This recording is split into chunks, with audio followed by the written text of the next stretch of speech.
Bonjour, merci au comité d'avoir sélectionné ma présentation qui porte sur un cas clinique qui a mobilisé plusieurs acteurs du Grand Ouest. Donc c'est une famille, tout commence avec cette famille qui a été vue par le docteur Bertrand Isidore, où on avait deux cousins qui présentaient un retard des acquisitions avec pour le plus âgé une marche non acquise à 3 ans et 9 mois, il marche avec un déambulateur, un retard de langage avec un début de construction de phrases simples, un strabisme, une probable ataxie avec des réflexes abolis. Les mensurations étaient dans les normes, pas d'éléments morphologiques significatifs, et l'IRM cérébral et les CPK étaient normaux.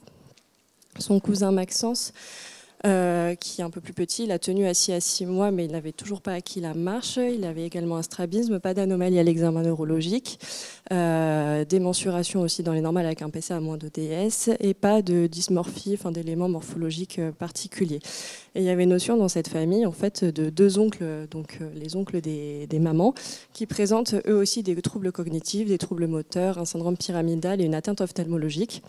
Et donc, devant le conseil génétique pour des projets de grossesse, un génome a été fait rapidement pour rechercher. La principale hypothèse était une hérédité récessive liée à l'X. On a fait le génome en duo chez Maël et Maxence, et donc avec Boris Keren qui a interprété, et moi-même quand j'étais à Sequoia, on n'a retrouvé aucun variant pathogène ou probablement pathogène, mais cette duplication sur le bras long du chromosome X de 870 kb.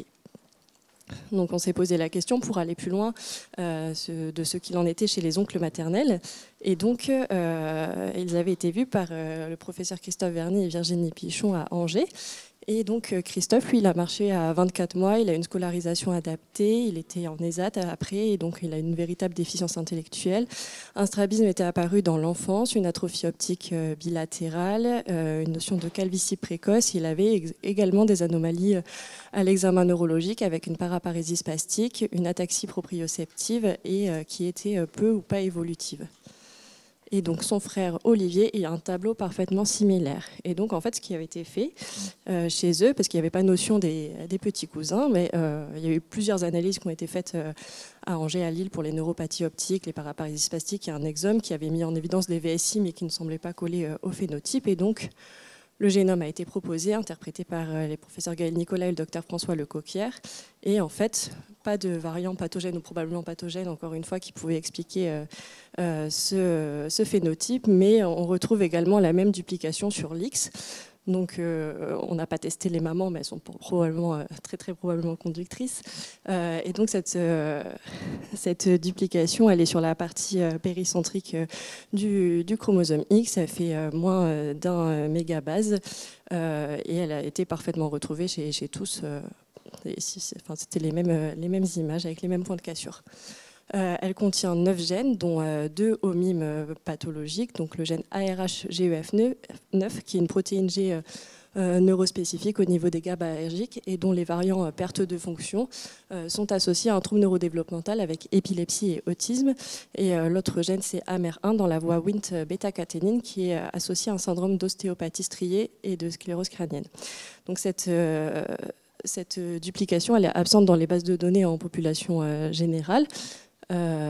Et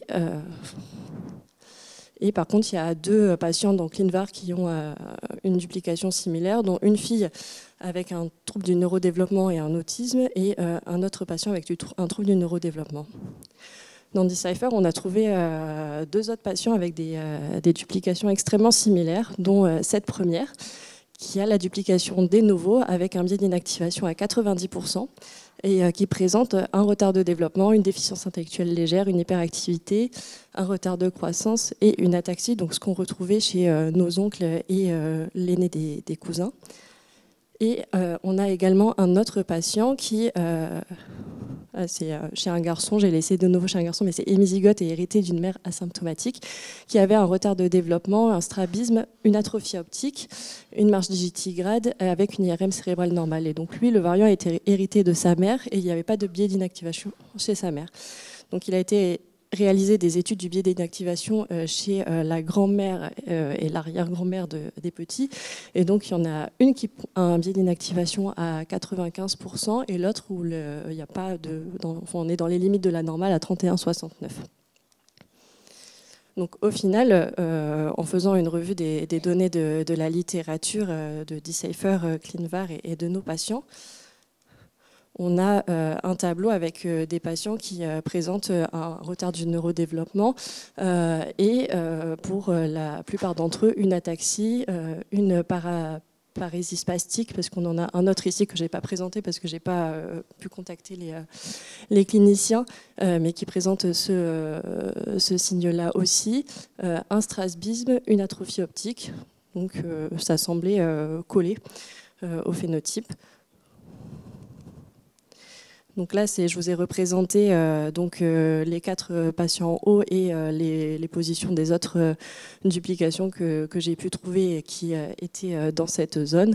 Donc on aurait l'impression, avec les cas qui sont les plus avec le phénotype qui se ressemble le plus, d'avoir une région minimale critique, mais qui ne prend pas le gène ARH-GEF9. Soit si on peut évoluer évoquer une cause physiopathologique, au final, peut-être que ce patient a une autre cause qui expliquerait sa déficience intellectuelle. Vu que je n'ai pas les données, je ne peux pas savoir s'il y a eu des analyses en génome ou autre. Ou on aurait quand même ces patients qui ont les autres, tous, ARH-GEF9 dans la duplication. Donc en conclusion, cette duplication, on se demande si elle pourrait être associée à un nouveau syndrome neurodéveloppemental avec des troubles cognitifs et une atteinte neurologique avec une tétraparésie spastique et une ataxie, une atteinte ophtalmologique avec une atrophie optique et un strabisme. Voilà, avec très peu de patients, la complexité sur le chromosome X. Ce qui serait bien, c'est de savoir, de pouvoir évoluer dans la branche maternelle, de voir s'il y a des hommes encore en vie chez qui on pourrait rechercher cette duplication. Et de continuer à étudier les biais d'inactivation de l'X et voir si chez les autres patients, on a des explications autres. Il y en a un autre qui est en cours d'analyse par un génome dans un autre pays. Voilà, donc je remercie toutes les personnes qui ont pris en charge ces patients, les patients et leurs familles et toute l'équipe de Sequoia qui m'avait très bien accueilli pendant ce stage. Voilà, merci beaucoup. Merci beaucoup. On a le temps pour au moins une question.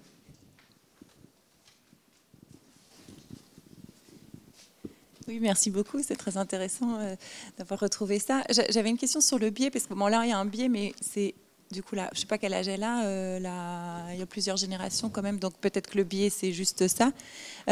Par contre, le biais chez la fille atteinte, est-ce que vous avez pu regarder quel chromosome était biaisé ou pas? Non, ils n'avaient pas l'information. Peut-être avec les microsatellites, ça pourrait peut-être être intéressant de revoir un peu. De toute façon, elle va probablement revoir la patiente en consultation. Ça faisait 10 ans qu'elle ne l'avait pas vue, donc pour voir s'il y a une atteinte oculaire notamment. Parce que la logique, ça serait qu'il y ait quelque chose qui emmène le biais dans le mauvais sens et que du coup, c'est pour ça qu'elle soit atteinte. Ouais. C'est une question plus générale dans le chat, c'est à partir de quand peut-on décider qu'une anomalie chromosomique telle que celle-ci est un syndrome bien distinct ? Pour moi, là, c'est pas du tout bien distinct parce qu'on a très peu de patients. On a un phénotype qui se recoupe, mais on manque d'informations. Si vous avez des cas, ça serait avec plaisir. mais là, moi, je pense que s'il n'y a pas assez de patients et pas assez d'informations sur ça, la taille du CNV, elle ne rentre pas dans les critères Acropus pour pouvoir aller plus loin. Donc, je pense je ne me permettrai pas de dire que c'est bien défini. Il n'y a pas d'éléments morphologiques significatifs chez tous les patients. Vos patients, ils ont une atrophie optique ? Les deux oncles, Christophe et Olivier, oui, mais je n'ai pas les résultats des examens chez les petits Maël et Maxence. D'accord, merci.